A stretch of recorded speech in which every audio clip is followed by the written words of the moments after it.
Welcome to Joy Hour. Today in the studio, Ryan Hall, Brittany Hall. So good to have you here. Yeah. I wanted to say that right away because I've been worried that I was going to say it like this, and that would be Brian and Brittney. There's been many a times I've talked to my wife and others about how much I'm thankful you've been helping, build my new business and the coaching. We'll get into that, but I've said, yeah, it's Brian and Brittney, and she's like, who? That's a weird name. You'd Well, be Brian's surprised. normal. Brian You'd be would surprised work, how many though. people call me Brian. Right? Yeah. Yeah. So Ryan and Brittany Hall, thank you for being in here today, and thank you for adding to my journey. Lots happened in the last year, especially my family and I moving across the country from Washington State to Texas, which is your home state. Yeah. Yeah. Right? Yeah. We're living close to each other now, but we didn't meet here in Texas. We met through. Our buddy Craig Siegel. That was the first. Okay, yeah. I was I think double-checking. in person it was in New York. In New York. This spring, yeah. I do believe we were talking earlier about God gravity. I do believe when we were standing there talking at the dinner just last May that Ryan and I had a connection there, and of course you and I had talked a little bit already, but just starting out with gratitude, and I'm thankful for both of you helping with everything from my website to lead magnet. A few months ago, I didn't even know what a lead magnet was and all these things. Yeah. But everyone knows my heart and my burden is to work with and find the Tom I used to be. I've shared my story quite often on Joy Hour, and I'm going to continue to do that. That there's a lot of men out there that are surviving instead of thriving, and that was me for many, many years. And I do feel like I'm in a spot now where life is great and I'm thriving. It's not perfect, but I do feel overall a very blessed man with a wonderful wife and 3 kids. And so that's why I'm doing what I'm doing. But to do that, there's a lot of behind the scenes things that have to happen that are way over my head and overwhelming to the point that I almost quit a few times and just went back to construction as the only option for Tom, it looked like. But I do know there's more, and that's everything for the podcast. Thankful for Only Source and doing the Joy Hour podcast and all of that, but really just to reach people, to be a part of their journey and help them in ways that I'm able to through God. He's able to help me help them, but I couldn't do a lot of what's happened the last few months without both of you. Oh. So I don't want to take all of your story away from what you do and everything, but we met through a mutual friend, Craig. Thank you for that connection. And it's helped accelerate the mission of reaching more people. Already I've got multiple clients just in the past couple months. And I didn't know if that was going to take months or years because it's unfamiliar territory for me. I know how to do construction, but how do I truly step into coaching? Yeah. And, my desire is to help people, but to help people, it takes finances. Yeah. And sometimes the goal is to make money before we spend it would be nice, but a lot of times we need to spend money in order to make money. My dad always taught me, in construction, you got to buy the materials and the tools first before you can build something, and then the client's going to pay you. Yeah. Whereas a lot of people go to the client first and say, hey, I need a big deposit, and the client's going, you haven't even done anything Yeah. yet. How can I trust you? Right. Yeah. And so that's what I've done with the revenue agency, right? Your company is being able to invest in asking for help. Yeah. And so I'm thankful that you've helped Yeah. so far. So Yeah. Well, it's interesting as you're talking, it's like, well, that's where the faith comes in is like, okay, I'm putting out the money. I think this is where God's taking me. That's how our company even came to be, is we left something where we were making very good money. It was a pretty good schedule, but we were like so out of alignment. And we knew that there was more for us, like with our purpose, what God created us to do. And so we stepped out in faith and we were like, we don't have any clients yet. We don't know if this is going to work out, but we're just going to take the next step and see what there is. And now we've crossed over the year mark and we're like, okay, we made it through the first year. Like things are going, And so I think even with what you're doing, anytime you're like, I know this is where God's taking me, but that's where faith comes in. He doesn't show us all the, like, oh, this is the money and the clients that are going to come. He's like, you got to trust me. Because I think he's always trying to be in relationship with us and draw us closer to him. So, Yeah, I think that's what you've gone through. I know we have gone through that many times, but it's kind of cool when you learn to just like sit back and trust and then do the work and Yeah. let him do his thing, you know? Yeah, that in-between phase of transferring from kind of a guaranteed paycheck on whatever your previous career and maybe industry was, to following this pull, this calling of, it looks different, but that's really scary. Very uncomfortable. Like, yeah, I might get a check this month and then nothing for 2 months, and then get a little bit more. And so you just started, well, tell me about, when did you start the revenue agency? It was September 2024, right? Okay, so you're just, Yeah, and we Just were over a year doing now. this type of work. It was just we didn't have our own company. We were still working as contractors in other businesses, but where we together were working in like one business, running operations, running marketing, running the, you know, those kind of things. And then we've also been, we've had our own businesses and stuff, and Ryan's ran very large companies, and so all the experience was there, but just the revenue agency itself was born last year. Yeah, congratulations. Yeah, thank you. I know you're working with quite a few different people across the country, and got to be in a few different rooms so far, and impact, you know, being able to impact others. But you know, there's a lot to be said for being able to do business with somebody that the relational part is more important. And you know, Ryan, I don't know, just like that first connection was, you're a very good listener. And He has to be. I think he has to be. By the end of this, we'll understand why. Yeah, and we're gonna turn the mic to you here in a second. But he listened to my heart and my story, and of course you did too. But we It's have okay, we have Tom. similarities. It's We okay, both Tom. talk a lot. We know that you and I are both trying to get a word in, and Ryan's a very good listener. Just sitting here patiently. Ryan's one of those guys. He listens for 5 or 10 minutes when I'm rambling, and he puts it into 1 or 2. So what you're saying you need is, I'm like, yeah, that's what I meant. That's what I meant. That's exactly it. He's so smart. So, yeah, Ryan, tell us. Well, one of the things I like about this business is meeting really interesting people like yourself. You know, I'll speak to you. You know, we kind of hit it off because we had a couple things we could connect on, right? First of all, we're both from the Pacific Northwest. You're from Seattle area. We're from Oregon, south of Portland. And then we packed up everything and just moved on faith, right? You moved to Texas, we moved to Texas. And so it's like we kind of connected on that a little bit. And then, but I just like working with interesting people. I've always loved interesting people, right? And so the other thing I like is I like to see people win. I really love that, right? Like, I think God is so abundant, you know, and I think abundance is really a great way to live. And they're like, just helping people win and get another win and get another win is just so much fun, right? I just love it, because I don't believe we live in a zero-sum game where if one person wins, another person loses. I think there's enough for everybody all the time. So I don't like it when I see people think negatively about somebody, like, oh, that person, like, they got too much money, or they got too fancy a car, or their wife's too hot. You know what I mean? All that stuff. Because this is how Their people wife are, right? is too hot. Yes, that's what I'm saying. People hate on it, right? Hate on success. Like, look at Tom Brady. Okay. Yeah. He's won, I think, 7 Super Bowls, and people probably hate him more than they love him, right? So anyway, I just love to see people win and help people, like, live to their fullest expression, right? Yeah. And the other way we can connect is, you had a big career in construction, and I had a big career in, like, trucking and heavy equipment.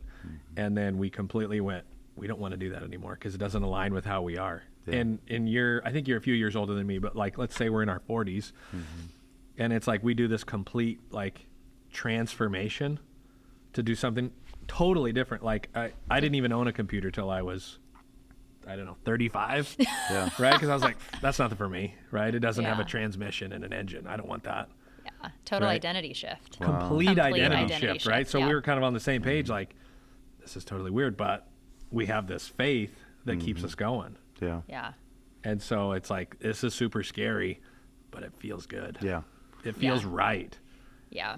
So I think too, then hearing your story right now a little more on the shift there, the change, could it also be that a lot of us in this age range are realizing that what we pursued for quite a few years that we thought was success is a little off. And so we're in this phase of redefining success.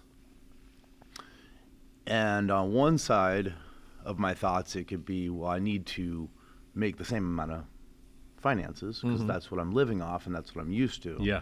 And the new calling, career choice is scary and looks like it's going to pay less, but has the potential to eventually pay the same or more.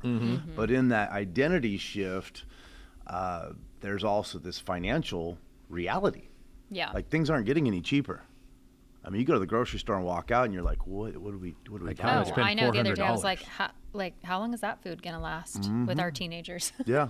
It's like, whoa. Just Yeah. recently taking those Uber rides we were talking about and taxi rides there in New York, and everything's just, it adds up so fast.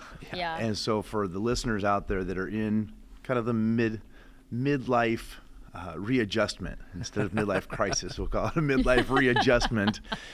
I ask all the time when I meet with people is to write down the definition of success. Just white piece of paper and a pen, write down your definition of success. Because I know in my life when I was 20, it was a lot different than it is now at 47. And I'm guessing when I'm 70 or 80, it's probably going to be different again. Like right now there's this, I'm almost a couple years from 50. All right, hopefully I'm kind of like understanding what it means to me at this point. But I ask people to pause in their life and say, what are you chasing and why? And if it's always about the dollar, that's scary. And I think there's this burning hunger and desire that people have to do more than just finances in, out, and so being able to, understand and see me like you did in that first conversation was pretty cool. Yeah. That I'm in an identity shift. It's not a Yeah. crisis. It's Yeah. a awareness. It's a shift. I was Tom the Builder for 30 years, and I still am doing construction, but that's not my identity.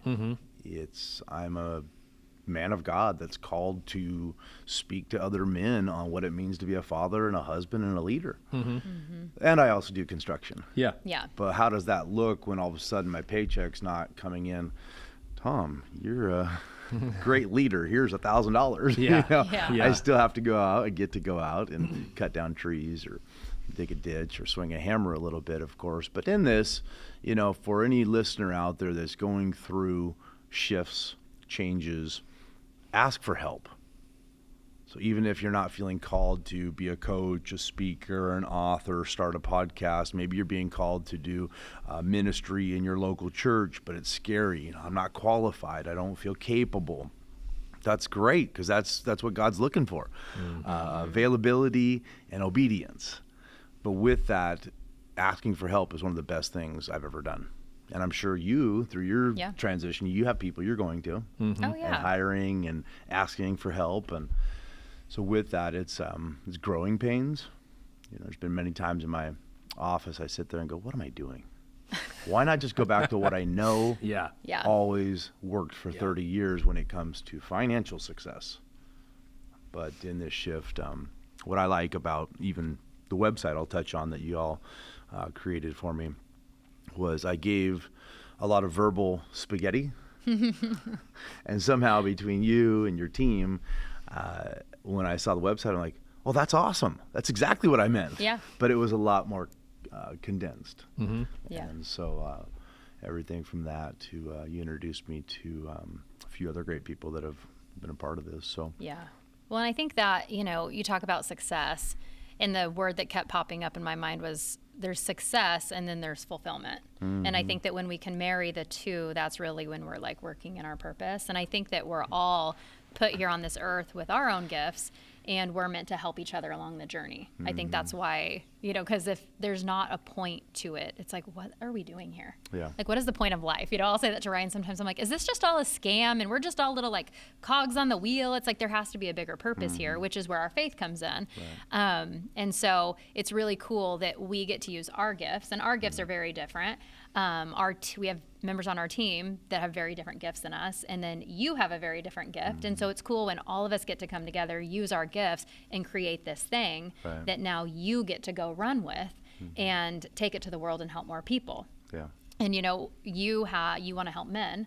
Our desire is to help entrepreneurs, because my belief is that when you can work in your purpose and make finances, abundant finances, you can go help more people. Yeah. So I want to help people work in their gifts and make money. Yeah. Like, that's my passion, because I think when money gets in the hand of good people, they do good things.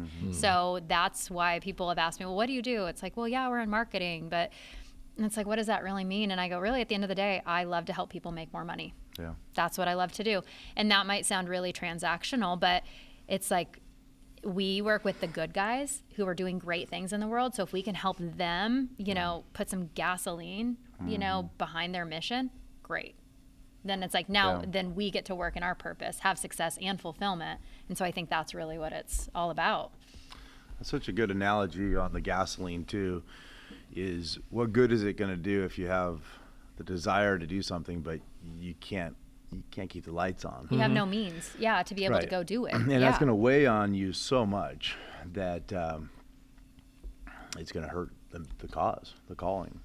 There's a man years ago, and my dad spoke into his life and said, you need to go ahead and get a couple people on a board for the ministry and your group, and you need to realize that unless there's some finances coming into your nonprofit, like, it's going to die. Yeah. And of course, he, like a lot of us, was just wanting to help people and kind-hearted and extremely educated in so many ways and helping a lot of families, but was charging like 10 cents on the dollar for what kind of the going rate was, but didn't see and that's how I think I've struggled too, is like, people say, oh, you're a great salesman. I'm like, well, if it comes to like construction, that's my strong point. Yeah, you wanted a deck, I'll build you a deck. It cost 10 grand. Here we go. It's something like tangible as far as like I see it. And then getting into ministry and coaching and speaking, and it's like, well, I said some things, but like, it's not tangible. Like, you can't actually see it. And there's been a different, like, what's the value there? And so it's been great to see just in this short 5 or 6 months that y'all have been helping me and working this out. I can see it a little better now. Even when we were doing the pictures, and Maddie, she's like, okay, so stand there like, just like you're a speaker. I'm like, well, I'm not a speaker. She's like, yes, you are. Yeah. And that was 4 or 5 months ago. And then, of course, just last week had an opportunity to speak, and I do believe it impacted some families. Yeah. Some men and women. Of course, my heart is mostly for working with men, but speak into women's lives as well on just this, same thing, is ask for help, be real, be open, be authentic. Life's too short to wear a mask. And with that, what's that going to do if we help one family?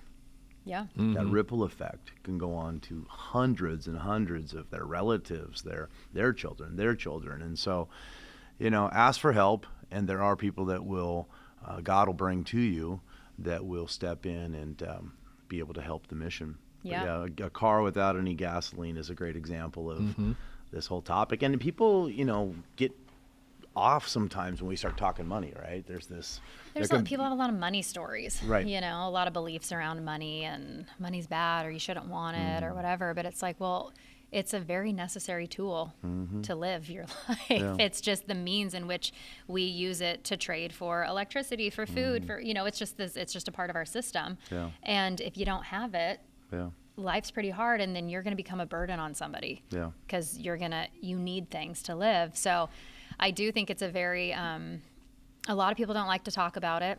And in the coaching space too, I see a lot of people that they don't value themselves very high, because they're like, well, it's just my time and it's easy for me because I'm just talking. But like when you were saying, well, what if it ripples out? Yeah. And then what if generations are changed because of something that you taught somebody or helped them break through? What's that worth? It's like, that's worth a lot. Yeah. So, and it's much easier to go, okay, well, I had to buy this wood and I put my time in, I'm this much per hour, and this is the deck, so that's the price. So that is easier in some ways. Yeah. But once you decide that, hey, I'm bringing the same amount of value, and I know that I'm worth it, because it's back to the identity thing, that, you charge what you're worth. And I think with that, I'm only of any worth because of God. He's given me these hands and this mouth to speak with, and this life experience of, all that I went through, and that's my story. And I'm able to help the Tom that I used to be, and you're able to help the Ryan and Brittney that you know. And so with all that, though, some people ask me like, well, Tom, you're charging to help people, right? And I've had to work through that. So in ministry, there's lots of things that I do as well that are totally, volunteer. And I love it. And I'll always do that, recovery programs. But with coaching, the reason that I feel confirmed and called to do this is all of the men I've been working with, they have not broke through the barriers and made changes because they haven't invested at all in themselves. And so lately what I'm telling them, if it's on the topics of like addiction, is okay, what do you think you spend per year on drugs? Yeah. Just real, $5, $5,000, $10,000, $20,000. What are you spending per year on your drugs, or alcohol or whatever? And I just tell them, like, whether you hire me or whoever else, like, what if you took that same $5,000 or $10,000 or whatever a year and just put it into counseling, coaching, gasoline to go to and from meetings? Yeah. Because then what's happening is they're telling themselves that they're worth it. And what I found is the ones I'm working with that are doing that are getting results because they're paying attention to what they pay for. Yeah. The other ones are only calling, every 3 or 4 weeks when they've relapsed, or every month or two when their wife has kicked them out again. Yeah. Or every month or two when the attorneys are talking about divorce again. And so it's okay, I'm fine, crisis, I'm fine, crisis, I'm fine, crisis. Yeah. And I'm like, with these guys, I'm like, all I said to you was to buy a $20 book and call me next week, and you can't buy a $20 book. Yeah. Like, I don't think you're serious. And why I had to do this was the first year or so, this is going back about 3 years ago now, but I wanted these men's victory and sobriety more than they did. My wife and I wanted their marriages to be better than they did. Yeah. And so my wife and I started feeling like our hearts were getting broken because here we'd put in 5, 10, 15 different phone calls and hours, midnight on a Saturday.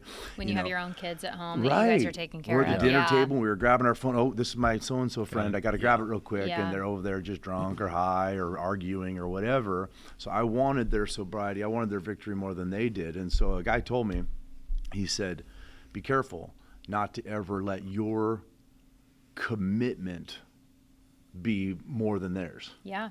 And so with that, I've found that's the biggest benefit really in just telling people, hey, I'll do 1 or 2 calls any day of the week to just love you and talk to you, and I'll pray for you.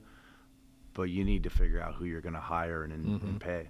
And they struggle with that. A lot of people are just like, pay to get help? I'll just go to church. And church is great. I do that too. That's a huge part. Yeah. But there's something about this really using a shovel and putting in the work to make What's changes. so crazy about that I think people don't see, because once again, it's not like a thing that they're holding in their hand, is they, gosh, I just lost my train of thought with it. But this is going to be, this is their life. It's going to be one of the biggest things that is going to impact the rest of their life, their children, their grandchildren, all this stuff. And they're like, well, that should be free. But then all these other things they spend money on. Yeah. That's what is always crazy to me. It's like, just invest some money here. Like you said, a $20 book, just start there. Yeah. Well, I think the thing is also, first of all, I think your testimony is really good because if I remember correctly, you said when you finally did have to pay the big chunk of money to go do it, you were like, now I'm going to take this seriously. Oh, yeah. Yeah. Right. And I think that's what it is. And it isn't the money, it's the decision. Because these same people, like you said, $5,000, $10,000, $20,000 on drugs or alcohol or gambling or whatever it is, right? It isn't, they don't care about spending the money. They'll go spend $100,000 on a boat and they'll take it out 4 weekends to the lake, and then it'll just sit in a garage and they'll make a payment. They don't even think about it. It's the decision that's hard for them. Yeah. That they need to spend that money, but they don't want to make that decision because they're like, oh, I don't need it. It's too much money. It's like, well, what else are you spending your money on? Because it's not the money. Yeah. It's you don't want to get healthy. Yeah. You don't want to fix this situation. Well, and I've had people on this topic. It's so interesting we're getting on the money topic, but it's important. And I've had people say, well, Tom, you were in a spot where you could afford to get into rehab, because I didn't have health insurance, so I had to write that check. Yeah. I said, I need help. Well, they're like, we can help you, but you need to pay. And I'm like, what? I just asked for help. That was hard. Now you want me to also pay for it? Yeah. Talk about hard. Yeah. But I've had people tell me, well, you were able to do that, which is true. I worked 25 years at that point, 50, 60, 70 hours a week. So yes, I had some savings. But my point in it is I've heard people make the comment, well, we can't afford to pay to get any qualified help. But those same people won't even go to a free 12-step once a week Celebrate Recovery program. Yeah.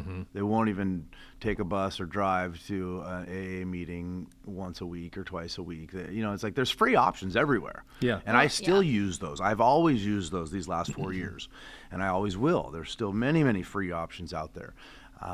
Tons of literature you can download for free. You got to want it. Yeah. And so where you put your time, where you put your energy, and where you put your finances will always show where your heart is, Yeah. your priorities are. And so when a person really says, okay, I'm ready to make changes and ask for help, it's a beautiful process. So Yeah. with that, the dollars and cents are such a big important part of ministry. Churches, I know a lot of churches that struggle because it's, we're just living on faith, which is good, but also could we take an extra couple hours and do fundraisers? Growing up, I grew up in a trailer, going to the food bank, living in a trailer on the church property, very simple upbringing, and thankful for it. But we were always like making cookies and selling them and trying to raise a couple And $100, grinding. doing car washes. Yeah, and whatever. everything, Well, it's being whatever it took. resourceful. Right. And so that's the other thing, going back to I think it's just an excuse for somebody to point a finger at you and say, well, you could afford it. I can't afford it. That's why I'm not. It's just an excuse for, well, that's why I'm not doing it. I've literally been in programs with people where they're like, I had to sell my car. Yeah. Like everybody, you just have to be willing and look at what resources do I have? Who do you know in your life that can, you can fundraise, you can do things. That might feel like embarrassing. It's humbling. But, yeah. maybe you got to put your pride and ego That's- aside and say, Yeah. I need help. Yeah. And that you could translate that into anything. Yeah. Like imagine if, even with what we're doing, which isn't as, it's not rehab in your life and your family, but it's like even in business, if somebody goes, oh, well, I can just do that on my own, I don't need their help. Well, you're going to waste time. You're probably going to waste money. You're going to have to redo it. If you would have just asked somebody who does it Right. in the beginning, you'd be way farther along and better off. Yeah. So I think really people they really enjoy making excuses for their limitations, Well, but and it you is got to a- get out of the box. It is a pride thing. Yeah. We've all heard Yeah. about, back in the day before phones where, we'd get somebody get lost. It's like, well, I'm not going to stop and ask for directions. Oh yeah. It It was always a joke. Men, You're women right. will always stop and ask for help. Yeah.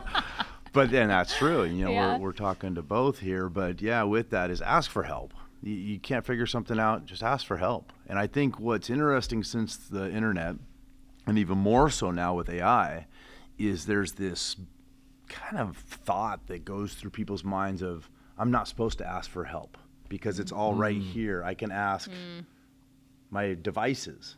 Yeah. And Well, then I think they can help. So keep it secret. yeah. Nobody Like- have to know. Like I had to ask this question, but I'm not going to ask you. Yeah. I'm going to ask the internet, AI. And what that does, that hurts relationships. Yeah. Because I might ask you a question of, just something off the wall, but, what's the capital of Texas? And you could go, well, how do you not know the capital of Texas? And then I feel, well, yeah, that was a stupid question. But if I asked that, you'd give me the answer, and then maybe we'd also dive off in a different conversation. So relationships are built on communication.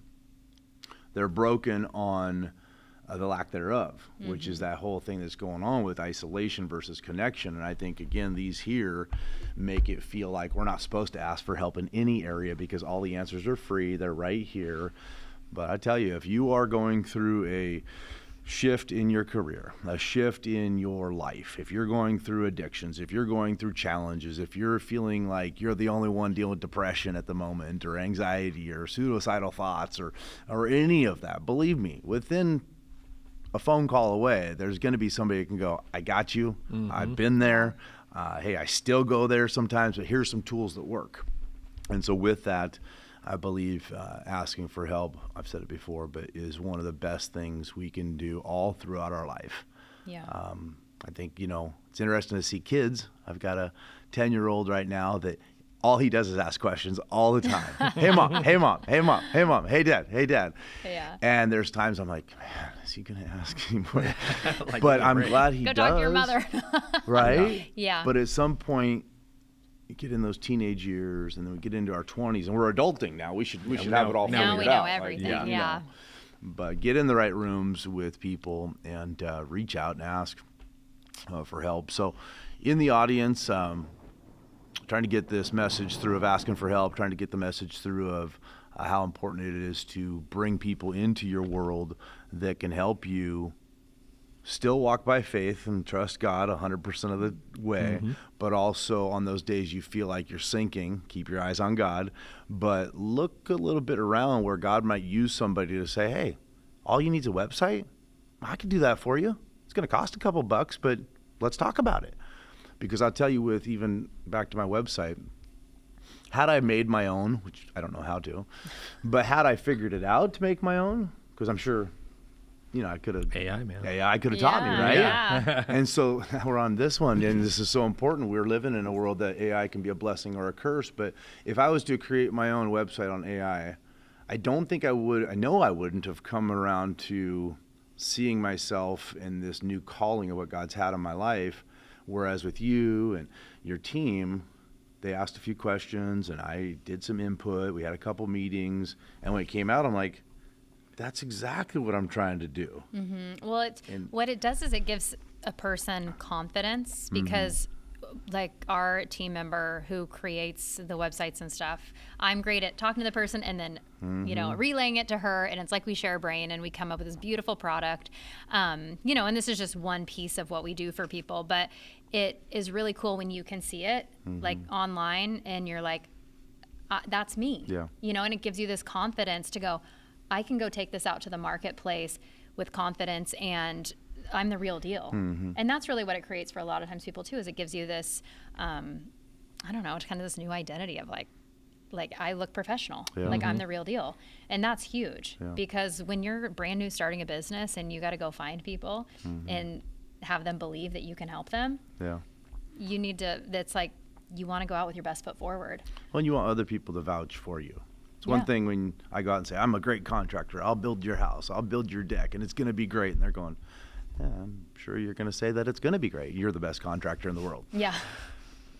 I get a few deals like that once in a while, but most of my business in 30 years has always been word of mouth. Hey, my neighbor said to call you. Hey, this Yeah. architect said you're the man. Yeah. Hey, this client of mine, this friend of mine said to call you. And that tells me that it's already almost my project. Now I just got to go look, get the details, type the estimate, and then we go into that contract again. So relationships are huge, but being able to vouch for each other. And that's what I feel with both of you, is that we met, you listened to my story a little bit, you saw the gaps, and mentioned that you have strengths in areas that were my weaknesses. And so that's been huge. And I hope that I find opportunities to do that back for your family and your business. We're talking about some things coming up. Stay tuned. But there is a lot of benefit in hosting events and bringing people together. I believe that God designed us to be connected, connected to each other. And no, we don't have everything exactly in common with each other. We might have some different beliefs in different areas. But I do believe that the biggest thing our world needs right now is unity. Connection with God, connection with others, connection with purpose. And I'll speak on that a lot is, I see a lot of families, a lot of people that are surviving. They're not thriving. They don't have a purpose. They don't have a why. They're just doing the thing, just living the dream supposedly, and all of a sudden they're 30, and then they're 40, and then they're 50, and then they're 70 with all these regrets of like, what did I build? What was I doing? Yeah. But they didn't ask for help. They didn't get in these rooms where you feel stretched and challenged, and people look at you and go, so why do you do what you do? What's your why? Why are you getting in? I think you asked me the question when we first met, why are you looking into coaching? Or why are you writing that book? And when people lean in, that's a good thing, because then they might be that same one that can help you grow the business that is going to help put gas in the car, and that car is for the reason of what God designed you to be in the first place. So if you're in a midlife shift crisis or any age, but I think a lot of us in our 30s, 40s, 50s have this more analytical view of why am I doing what I'm doing? Yeah. And what's the real reason? You know, we're raising families, okay, and we're challenging our kids to follow their dreams, you know, and maybe we're trying this, you know, you take your child, you try some sports, or you try some music, or you think, man, this one might go to technical college, or this one might be more computer savvy. But how many times do parents, including myself, sit down and look at their kids and go, what do you want to do? What do you feel like God's calling you to do? Yeah. Because there's not going to be any fulfillment and satisfaction if we only do what we think we're supposed to do. And we always hear this, God's telling me to do this, but that doesn't pay the bills. That's scary. How can I do that? How can I feed my family? Yeah. And so lately, and this is where I'm going to ask your help after we get done here, is this whole thought of also and, you know, career and calling. How do we manage in our 168 hours a week this calling and answering the call with the job, the career, the work, you know, punch in the clock, and how do we make it fun at both? Yeah. I think there's definitely opportunity for that, but it's going to take some conversations on again, what's the why? But what if after time doing both creates this, okay, now I'm doing, instead of 40 hours here and 20 hours here, give it a little time and patience and watch it might shift. Yeah. You're still keeping your part of your job, career, that maybe you don't love it every day. You know, it's a little bit more of a grind. And then you go to your calling, your ministry, the ministry that God's called you to, and you feel a little bit more energized and passionate. But how to get those to the point where it's funded. Again, you know, Yeah. the revenue agency is a great name for why you do what you do to help people, you know, pursue their call. Yeah. Well, one thing that I think is really neat is God gave us this ability to change or decide or, you know, completely redirect our life, right? Like, so I'll speak for myself. I was a truck driver, right?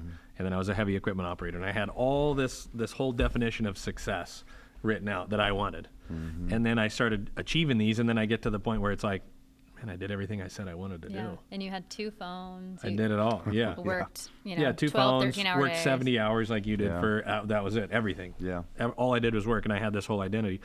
And then I decided, I got to redefine what my success, I need to redefine what my success looks like, right? And it was more family time. It was And it literally was- being able to pick our kids up at the bus stop if he Yeah. needed to, because he didn't have that freedom in his life. So But would what- you say that was a big driver for us, was actual freedom in our life? Actual freedom to where we can go do a podcast at 10 o'clock in the morning on Yeah. a Thursday because we want to. Yeah. We Yeah. have the ability to, right? It's not like we're punching the time card for something else, for somebody else. So I think what's really cool about that is, like you said, you can just, if with this career and this calling, this, what did you call it? And Also and instead of either or. yeah, Basically, yeah. also I like that. and you can literally write on paper, this is what I want my life to look like. And as long as you continue to work towards that goal, you will achieve it. Yeah.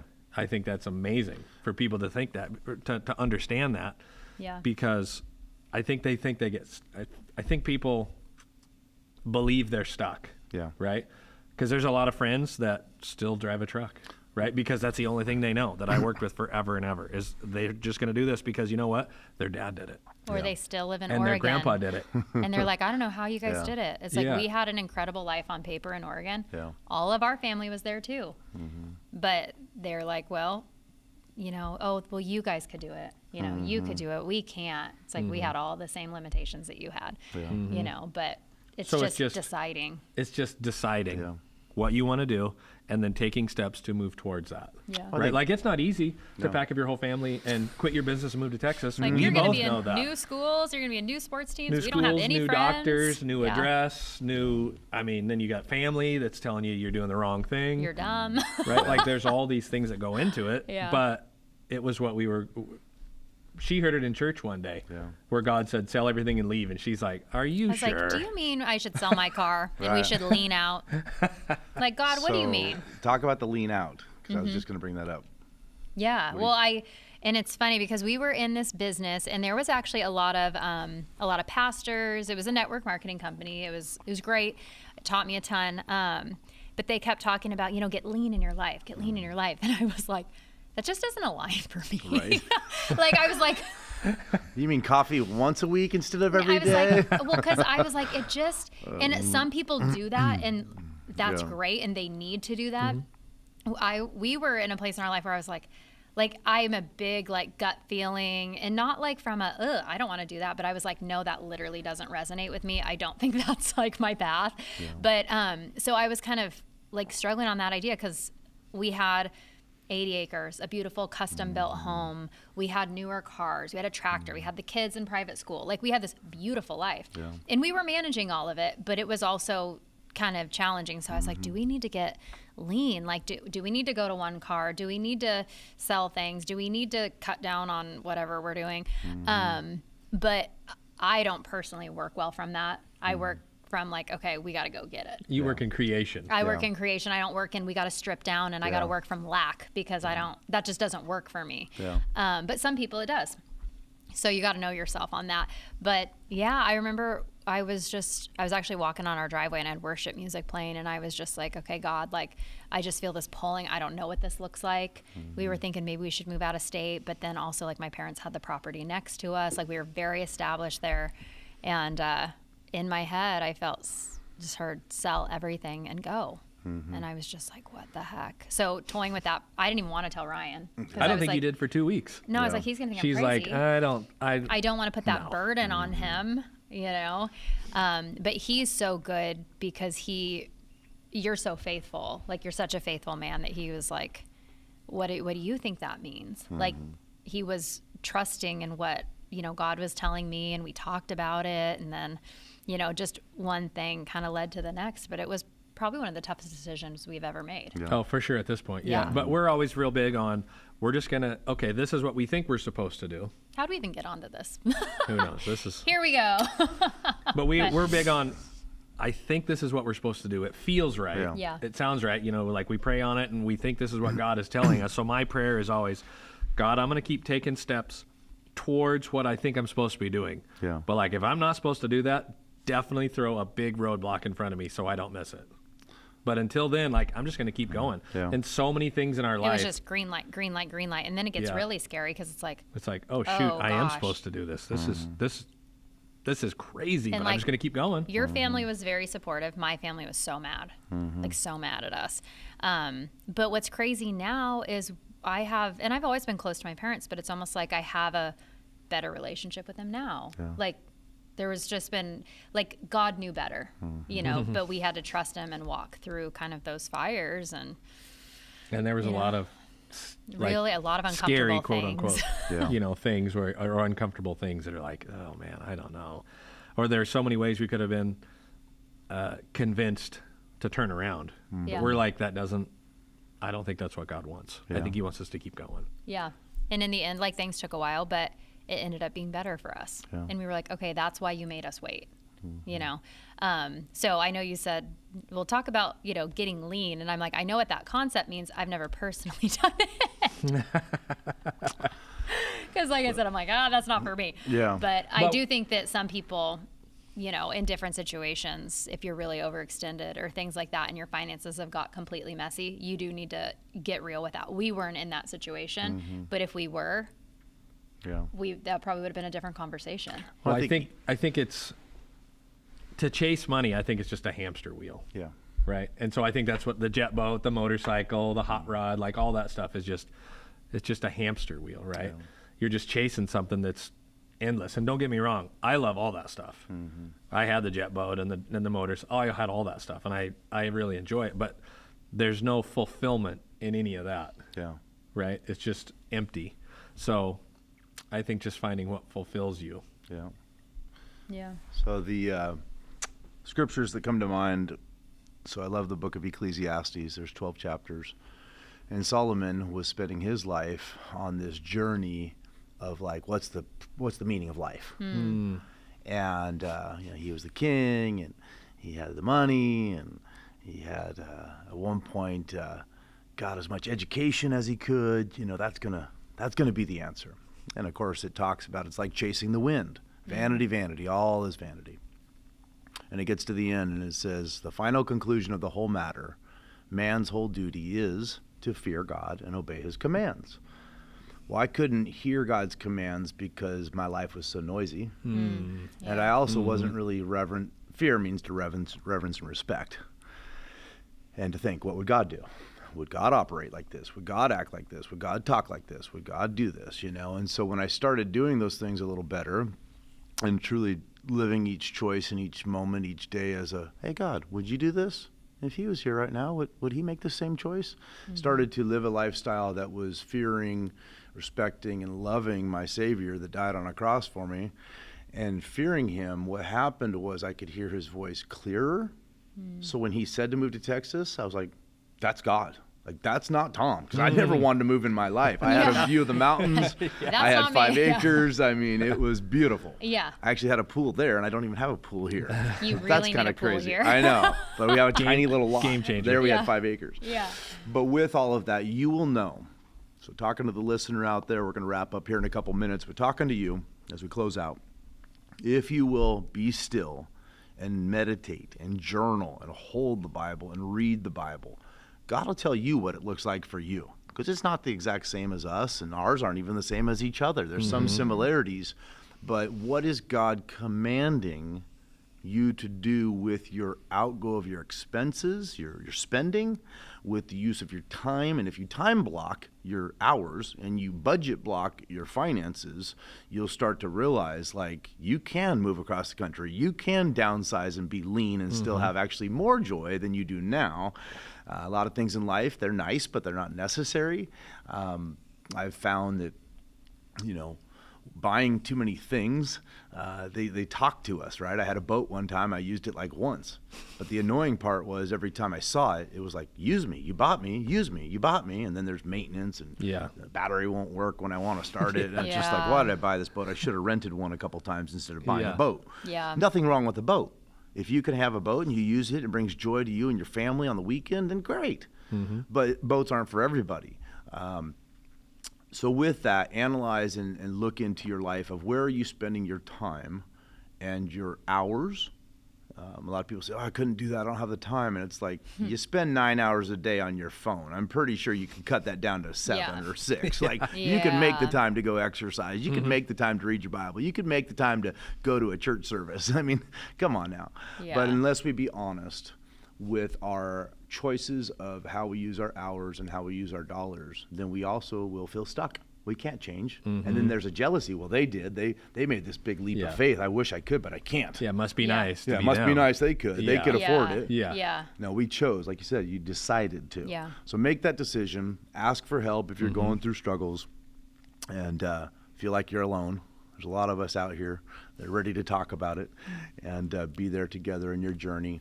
And I'll ask you to wrap it up with any thoughts. I think this has been helpful, hopefully, to the audience. You know, we're on the joy hour, talking about joy. You know, money buys happiness. Joy is free. Joy is different. And joy also comes from pursuing and following the will of God in our lives. So, just any closing thoughts from? Well, I think what Tom said was really good. Get quiet, right? Yeah. Listen to God. Write out what you want your life to look like physically. Don't type it on your phone. Yep. Get a piece of paper and a pen and write it out. If I could write my life out or live my life exactly how I wanted to, what would it be? How much would I weigh? How many times would I go to the gym? How many date nights would I have with my wife? How would I treat my kids? Right? Write it out. And then ask yourself, how come I'm not doing this? Because we only got one life. Yeah. Right? Yeah. And then the last thing, find someone who has done what you want to do, like a mentor, like Tom was talking about, right? And ask for help. Yeah. Say, hey, I don't know how to do this. You look like you have your act together. Can you help me? Right? Yeah. So, Perfect. For once, I have nothing else to add. Oh, come on. Hey, Yeah, I mean, and I if- just echoing if- everything you said is so Yeah. good. It's like you're right on. If somebody Yeah. is looking to have help in the areas that your business is able to, real quick, how would they Yeah. find you? TheRevenueAgency.com. Okay. That's the best place. You can email us info@therevenueagency.com. Those go to Ryan, and then I set up a call with people. So And you're doing a podcast as well? we do. We have the Revenue Agency podcast. Okay. It's very unplugged. Yeah. You'll get business, life. Ryan and I work together as a husband and wife duo, and a lot of people are very interested in that. How do you make that work? Working with your spouse. So we talk about that and raising kids, and we live a very integrated life. Like our business serves our life, but and then our life. I feel like we, through the years and all the things we've been through, have really structured it in a way that's successful, but also very fulfilling. And we love the work that we get to do. So really serving entrepreneurs, coaches, really we can serve any kind of business, but we help with growth, marketing, just kind of making it all work together, right? And, we do websites, systems, all that stuff. But yeah. Having an integrated life is a good way to phrase it. I've also said balanced, and that's tough because it's never like fully balanced. Yeah. I'll close out with this. The CEO of Coca-Cola did a beautiful speech. Don't know what year it was, look it up. But the 5 balls of life. And every one of us that are adulting are challenged on a daily basis to not drop those 5 balls of life. So look it up. I hope you enjoy that, and I hope it speaks to your life. I'm still working on it myself, but some of those balls, 4 of them, you really don't want to drop at all. It can really be damaging, shattering. They're made of glass. One of them's made of rubber, and it'll bounce back. And I don't want to ruin it for you, but look it up. It's a great speech by the CEO of Coca-Cola many years ago. God bless you all. Thank you for listening to Joy Hour. We'll see you again soon. Thank you. Thank you. Thanks, Tom. Cool. And we're out. No. And we're done. We'll take phone calls now. Thank you. Awesome. That's fun. Those go by Yeah. so fast. They do. They go by so fast, but yeah. What was it, about 50 minutes? Yeah. 45, 50. Nice. Yeah. Nice. It's over, so. Cool. Well, Turns that's out I fun. do have things to say. I know. He's actually that's the thing is I'm like, he's so good. I'm like, you should talk more. Right? Mm-hmm. It was good. Speak from the heart, man. But I do really love. You might have to come back and do another show with Tom and